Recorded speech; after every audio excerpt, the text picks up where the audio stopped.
I don't wanna wait for love.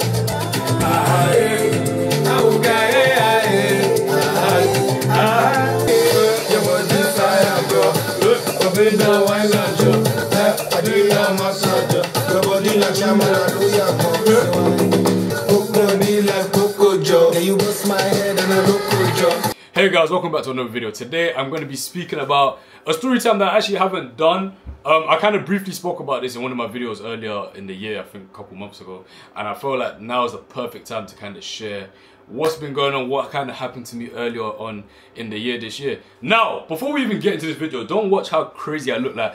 I've actually just only taken out my hair not long ago, yeah, and I wasn't going to do this because I look so bad, but I remember Miss R5 saying something, and it was, when you're jogging or when you're working hard, you need to look meaty or else...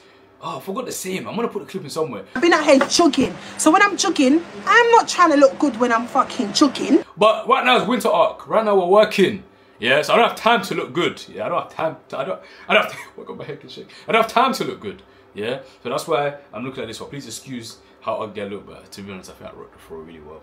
But anyways, guys, yeah, so on a serious note, this story time is very crazy because I can't lie, I wasn't going to actually say this on YouTube or social media in general, but I feel like it's something I should share in it because like I said earlier in the year, I'm trying to be more transparent with my fan base this year, and I feel like it's just good to share some of my personal stories with you guys. Obviously, I think I've only ever done like 2 or 3 solo story times, and this is probably like the biggest one for me because this is the most probably like life-changing or near-death experience, if you like to say. Damn. But yeah, before we get into the video, guys, don't forget to like, comment, subscribe, turn on post notifications. If you're new to the channel, my name is Judah. Nice to meet you. Join the family. I also need to find a name for like my people. You know, everyone has the like the math. What's Kai's one?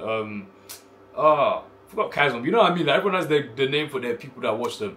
I still ain't found mine, but comment down below what you think. We should name. I should name you lot, innit? If you enjoyed this video, hit that thumbs up button. And really take in this video. Like listen to everything I say carefully. Take an advice if you're a driver because this is very important.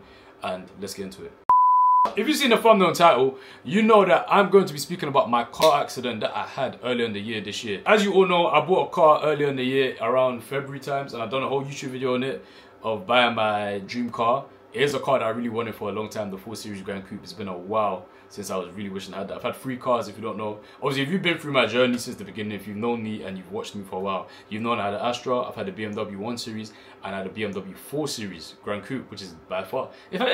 the 1 Series is my favorite car. I think 1 Series is my favorite cars in general, but the 4 Series is probably my most like expensive, nicest looking car. So you guys obviously, if you haven't watched the video, go watch the video of me getting my car for the first time and come back to this one to listen to the story time because it will hit more because you'll see the excitement I had when I had the car. So obviously now, guys, earlier in the year, I've had the car. So I had the car going in February. I drove it for like, let's say February, March, April, May, June, July. The accident happened in July. Now, for context, guys, yeah, I'm a very good driver. I've been driving for, let's say, 3 to 4 years. In fact, I say 3 years. I got my license in November 2021, I think. I got my license, so I've been driving for quite a long time, and I've had 3 cars, as I said. I've never actually had an accident or been in one before this. This year, after this accident, it really took a big toll on me mentally. I feel like when a lot of us content creators go missing or we don't post and stuff like that, people just kind of think we're just disappearing. I mean, a lot of us are just maybe not consistent, because to be honest, I was just consistent because of inconsistent because of laziness sometimes in the past few years. But a lot of the time, a lot of people are going through stuff behind the scenes that people don't really know about, and I was one of those people because this car accident took a big toll on my mental. Because imagine saving up for a long time for your dream car, buying it, and then 5 months later it's just gone like that. And especially because I didn't even have it for a long time. 5 months ain't a long time to have had the car, to be driving the car, for me to have enjoyed. I mean, I did enjoy it enough, but like for it to be gone in 5 months was insane to me. Now we're now in November, end of November, and I still haven't received the car. So I haven't had the car for another 5 months. So I haven't had the car for the same amount of time that I had the car. So it's been 5 months on, 5 months off. So I might as well have just not bought the car at this point. But this accident has happened a couple of days before Napa. So I go to University in Birmingham, as everyone knows. I lived in an accommodation last year, a studio, and I had a move out date for the studio on, I think it was the 9th of July. Correct me if I'm wrong, I think I went Napa on the 13th.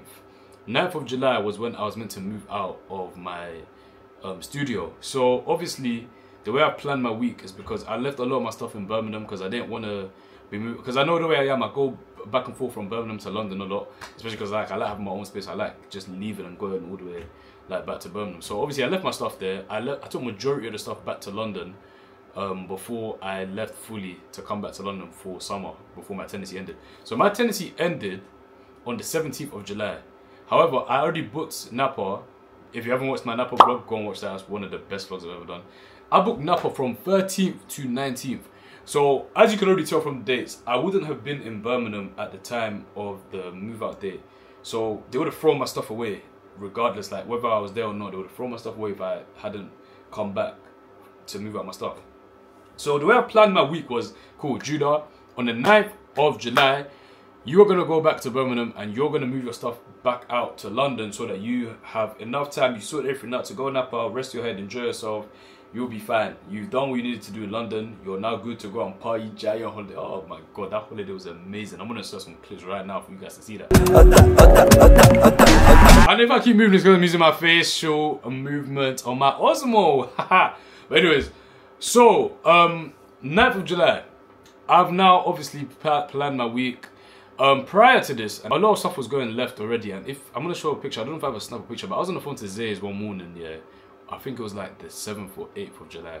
Me and Zay was on the phone, and I was looking out my window of my house, so where my car's parked, and obviously I looked at my left side of the car, and it looked very different. Like it just looked so different. It looked like I could see like a line, like a white line, a big white line on the car, and to me, obviously from a distance, it just looked like maybe there was a rain or something that gone in there. So I'm on FaceTime to Zay and I've obviously like done this. I'm like, yo Zay, look at this. I've zoomed in onto the car and Zay's mouth drops. He's like, oh my god. And I look at the zoom in on the FaceTime thing, and I've seen shit. Something's happened to my car. So I ran downstairs and I've seen someone's kind of like, it's like they've cut my car and it's like kind of peeling off, like the front bumper. It's kind of coming off. And I'm thinking, and it's on the left side of, keep in mind this is on the left side of the car, yeah, cool. So I'm just so annoyed, I'm so pissed off, like I'm just thinking that this is just going to be expensive to fix, you know, BMW parts are not cheap. So I'm just on the phone to say I'm really annoyed, like it's just really frustrating at the fact that just a minor inconvenience, you know, sometimes you don't expect to spend money or have money come out of your pocket unnecessarily, especially when it's on a random day. So in my head, it's like I'm going Napa soon and this has kind of happened, it's like now I have to think of another expense. So I'm already annoyed as it is. So fast forward, let's say 2 or 3 days now. It's a Sunday morning. It's obviously time. Now it's the 9th, so it's obviously time for me to go Birmingham, yeah, to obviously go and move my stuff out. I've asked my neighbours, because my neighbours have a camera that point outside our road. So I've asked my neighbours to send me the footage of like obviously like that night or the period where I thought maybe someone would have done something to my car. I suspected like someone on my road or like maybe guys are maybe doing stuff to my car that I don't know about.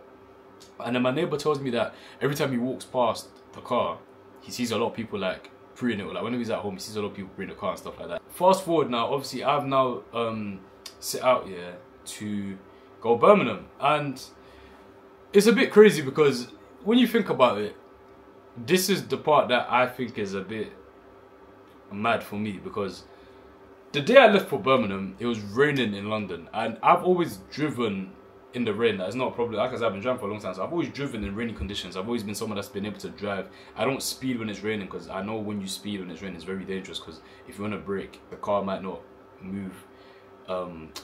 It might not brake in time of the I don't know what I'm trying to say. It might not brake in time of when you place your foot on the brake, if you get what I'm trying to say. It might take a bit later, or it might delay just because of the rain.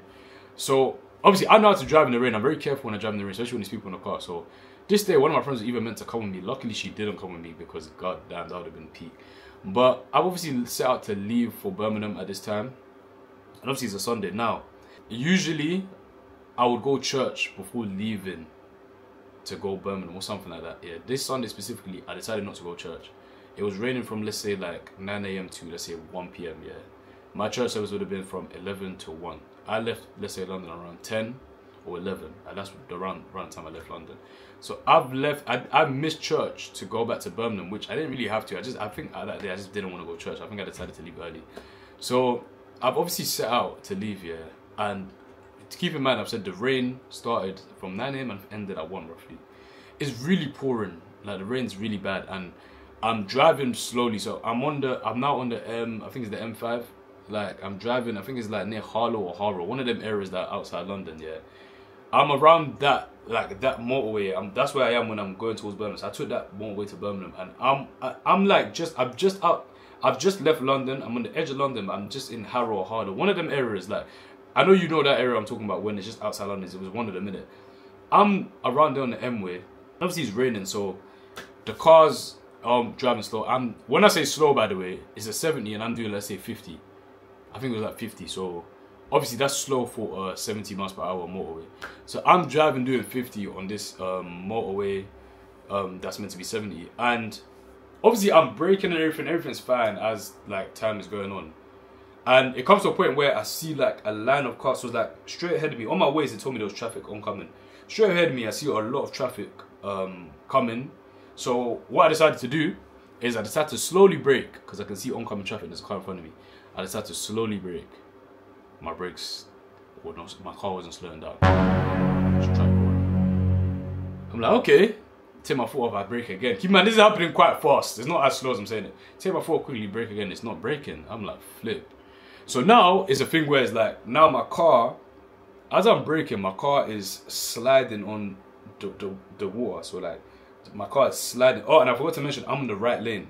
So there's a left lane, another left lane, another one, and then the right one. So there's 4 lanes. I'm on the first one here. This is the one to exit. So there's 2 in between. I'm on the right. There's traffic everywhere. I'm coming into the right lane on oncoming traffic, and I've slowed down. And as I'm braking, my car is gliding on them way, like sliding, and I'm hearing. As I'm hearing this, I'm seeing a Vauxhall Astra. There's a Vauxhall Astra in front of me, stopped. And I'm looking at the Astra, I'm thinking, flip, I'm about to hit this car. So I've anticipated I'm gonna hit this car, and keep in mind, this is an M-way, and I'm going quite fast in the rain. So I've anticipated I'm gonna hit this car, and what's crazy is, in this moment, it's like, the car's in front of me, and I'm coming directly in the car. So let's say this is the back of the car. I'm coming directly to hit it like this. But because where I was on the right lane, it's like, there was a little gap between the railing and the cars. So what I've done, rather than hitting the person directly from the back, pause. Rather than hitting the person directly from the back, I've decided to cut into the railing and hit it from the side. So like, obviously in my head it was like, I'd rather not do maximum damage on my whole car and that car. I'd rather go at an angle so it's not going to be as peak in it. So I've kind of cut into, what I've done was so dirty, I'll be honest with you, I didn't even think I could do it. It was all instinct. And I'll be real, when this was happening, in my mind, it's like, everything was so slow, like, it's like, I can't explain it, but it's like, I could see it all happening, but I couldn't stop it. It's like, it was all there in front of me, like, everything that happened, I saw it, like, I saw everything happening, but it was like, I couldn't stop it. It's so weird to explain, like, I saw it all happening. Like, everything just went so slow, then I just hear, bang. As soon as I hear bang, I see my windscreen crack. My windscreen cracks, my airbags will come out. Every single, like, even airbags I didn't know existed in a car came out. My driver's seat, my passenger seat, the back left at the top side, it all went poof, poof, poof, poof. I just put my hands on my head. I started screaming. I started punching my wheel. I was punching my wheel so hard. I was screaming. As soon as this has happened, I'm panicking because in my head, insurance is going to be peak. The repair is going to be peak. I need to go Brum. How am I going to get my shit back? I'm going up in a few days, payout. I'm just thinking so much in my head, I've called 4 people, I've called my neighbor and my boy and a few other my boys, My neighbor, none of them picked up until the 4th person picked up, And I told my boy what was happening. I was panicking. He told me just calm down, calm down. Luckily, this is why I say. Oh, by the way, I forgot to mention. So once I've called him, I'm panicking. Then I've hit someone. So in my head, I'm like, cool. I need to go check on this person that I've hit because if that person is dead or something, I'm finished. So I've gone out my car. I had a cut on my hand. I had a burnt mark and I was bleeding on my hand, but the scar went. I opened my door and I go check. It's an old lady. I was like, oh my God. Luckily she's alive. She started doing that whole, my neck, my back. Keep in mind, the damage on her car, I'm gonna put a picture. The damage on her car was so minimal, I offered to even pay for it. I think it would have been like 2 bills, maybe like a bill 50 to fix. It was so minor, but my damage was the one that was peak. Now, I've obviously gone and spoke to this lady. She's doing the most. I'm just calming her down, telling her everything's going to be okay. I'm acting calm, but deep down, I'm stressing and I'm panicking so much. Like, my boy's telling me to calm down. Luckily, God, thankful to God, grateful to God, as soon as this crash happened, it was like, it was weird because there was a traffic officer right behind me already. So it's like, usually when accidents happen, you wait on the M-way, police will come, everything will come, ambulance will come, all this will come, yeah. Luckily this day, there was a traffic officer behind me, yeah. And he was already like ready. So like my car, I can't move my car. I'm trying to turn on, I'm trying to drive, my wheels out of place, all this. The car can't move. Once the airbag's deployed, it's like the system stops, so you can't actually like drive the car. So the traffic officer comes, he asks me if I'm okay, he hooks my car up straight away. So I don't think you guys are understanding why God works in mysterious ways, because as this accident happened, there's a traffic officer behind me on the M-way. It was too coincidental. He's hooked my car up and he's dragged me to the left side, the hard shoulder of the motorway. Luckily, I was even on a hard shoulder, because so much things that happened shouldn't have happened. I was already on a hard shoulder, ready for me to be there. So he's hooked me up, put me there. He's put the woman there. He told us we have 2 hours before the police come, obviously. So kind of sort everything out and then find them a recovery, if you guys have recovery, and obviously get them to obviously take you guys home. Now, obviously, I'm there with the woman that is pouring, is drenched. Like the rain is like insane. It was bad. He gave us like a cover and everything. Guys, I've never like felt like crying so bad in my life. Like, this was actually insane. I was so upset. Cause I just bought this car 5 months ago just for it to be in a mad crash. And this is my first ever crash. I'm coming down, the women were talking. I'm obviously speaking to her, telling her I'll pay for her damages. Going through insurance is long, innit? Because when you go through insurance, they claim on you. Your insurance, your premium will then go up for the next year. And I wasn't trying to go through all that. So she was calm. I was speaking to her. She called her son. She was meant to pick up her son from the airport. So they were both angry. So she's called her son. Her son's got capped to the M-way from the airport, yeah. And keep in mind, it looks bad because like I'm a black boy in a nice car wearing a Monks and B22. I just looked like insane. It looked very bad for us, like, so it wasn't helping. Her son comes now. Her son's very pissed off at me. I'm telling him like what happened, explaining what happened. It was calm, but then his mum was on it for me to pay with the damages. He comes and he's doing the most like, nah, we don't need your money, we don't need your money, we don't need your money. I have my own money. Why'd I use your money when I can fix my mum's car? Now she needs a courtesy car. How's she gonna get? They was just, I can see what they were trying to do. They were just trying to get more. You know, them people that just like claiming and trying to get more peas off me and trying to get a nice courtesy car, even though she drives a Vauxhall Astra 12. Like, it didn't make sense.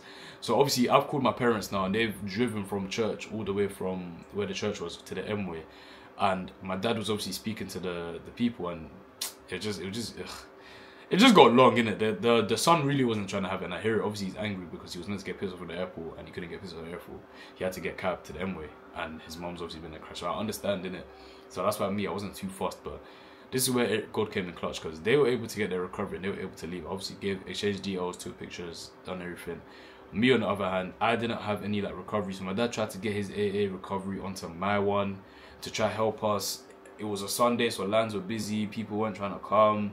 It was moving. And keep in mind, it's almost been 2 hours before police come. Now police come and start asking questions. It's gonna make everything more long, and I was just really out of it. Like, I really didn't want to go through all this, innit? So then, luckily, we just turned around and there's a recovery vehicle behind us. And then these two guys come up to us. They're Asian, and they were like, "Oh, do you guys need help? You see that you're in trouble." I'm like, "Raw." So you man just happened. They said we happened to just be driving, man. We saw your car there. I was like, wow, like the way everything has just happened, yeah, it's just insane. Because now they were able to tow my car. They were even already going back to London. So I had to pay £400 to get my car towed from where I was in the M-way all the way back to my house in London. And in my head, it was just really like crazy, because the way the traffic officer was obviously there at the time, and then the recovery people came at the time I needed the most, is like God showed me a lesson, and it's like this accident was at the start of a new phase for me. Because after this accident, the way my last few months have gone without this car has been really like, I'm grateful that the car incident happened, because I thought I'll get to that at the end. Anyways, I've now taken the car back to my house, and in my head, what I've done, I said, you know what, cool, this has happened. Let's just leave it at that. I had to get my bags, get train straight to Birmingham, because I still had to move my stuff out. So I've gone train all the way back to Birmingham, and my friend has picked me up from the station. I've explained to him everything happened. Well, like, I'm just a bit upset. I'm just out of the mood. And then I've already packed. I've stayed for the night. Then my boy obviously drove back to London that next day. But this whole experience made me deep. Like, something I thought I needed. I do need a car in it, but it's like, I was able to live without it. Because I don't know if you guys remember me saying in one of my stories that when I was in Napa, there was so much shit going on at once. And that was one of the things that I just broke down at one point in my room. Not mad in it, but like I just really going through it, and like, there was so much going on at once, and the car thing was such a big thing, because like 4 bills before going on holiday, especially a holiday like Napa, is insane. I spent too much peas in that period of time, and that car was just a big burden. And since then, my spending has been very minimal, because like I know how much I had to take to obviously spend to fix the car. So I've been very careful the way I've been spending recently. I'm not trying to spend recklessly. I'm just trying to be careful and be wary with my spending, because I don't want to obviously overspend and then now I'm just annoyed when I have to take out a big budget out of my pocket. So luckily, like very soon I'm hoping that the car's fixed. I gave it to a BMW specialist to fix, so it's really coming back the way I basically bought it. So very soon I know I'll probably get it back. It's been 5 months since I've not had the car. I basically might as well have not got a car. I've still been paying my insurance every month, still been doing everything the way I would if I had the car. I didn't want to cancel the insurance. I didn't see a point in doing that. So yeah, but I'll be honest with you guys, the work rate that I've put in without that car, like I can't explain. It's like God set me back to zero. He put me like, he threw me in the deep end and was testing me on like what I would do in that type of situation, how I'm gonna basically like handle it, and how I'm basically gonna come out of it. I was able to handle myself. I was able to handle everything. I've basically taken everything on my shoulders. I've been able, I'm not a bitch, innit? I'm not a bitch, I'm a man. So I've been able to deal with it. I always say to my friends, one day we're gonna be men with a wife and kids. When shit goes left, we're not gonna be there to be able to sit down and complain and cry about it. Like, we're gonna have to firm it because we have children to feed. So it's better to get in that mindset now, so then later on in life you're able to handle your situations when shit goes left. So I'm happy that this happened. I'm grateful that this happened, and I'm happy that everything has happened the way it has, and hopefully when that car comes back, it's gonna be a happy day for me. But yeah, that's the story of what's happened to me this year with my BMW 4 Series Grand Coupe. I know a lot of people have been asking, every time I'm posting something, or I'm posting on Snap or I'm on TikTok Live, guys are commenting, where's your 4 Series? So I feel like it's good that I'm able to share what happened to me personally this year. If you're a driver, be careful when you're driving, especially in the rain. Nowadays, whenever my friends are driving home in the rain, I always tell them, just please be careful. Try not to drive too fast. Try not to move reckless. Because I find that it's dangerous. Sometimes you have to remember, yeah, you may be a good driver, but your car might be the reason it gives up on you. Your car actually might just give up one day. Your tire might be, your tire treads might be a bit thin. Your car might spin out. You never know. So always check your tires. Always check your car. Always just make sure everything's PG before you set off on a long journey, especially because you don't want to end up in a crash and almost flip and die like I did, and have your airbags out and it's not a nice feeling. Yeah, it's not a nice feeling. So just be careful. That's it, to be honest. I think I've kind of covered everything. If I haven't, I'll probably just do like a TikTok on it or something. But I hope you guys enjoyed this video. Like, comment, subscribe, turn on post notifications, comment what you think. Guys, keep God in your lives, man. Always pray before you wake up and before you sleep. So much things could have went left in this situation, but I'm happy you didn't. So let me know what you think of the story time. Make sure you interact. I actually want to see you guys interact with this one, and I'll see you guys in the next video.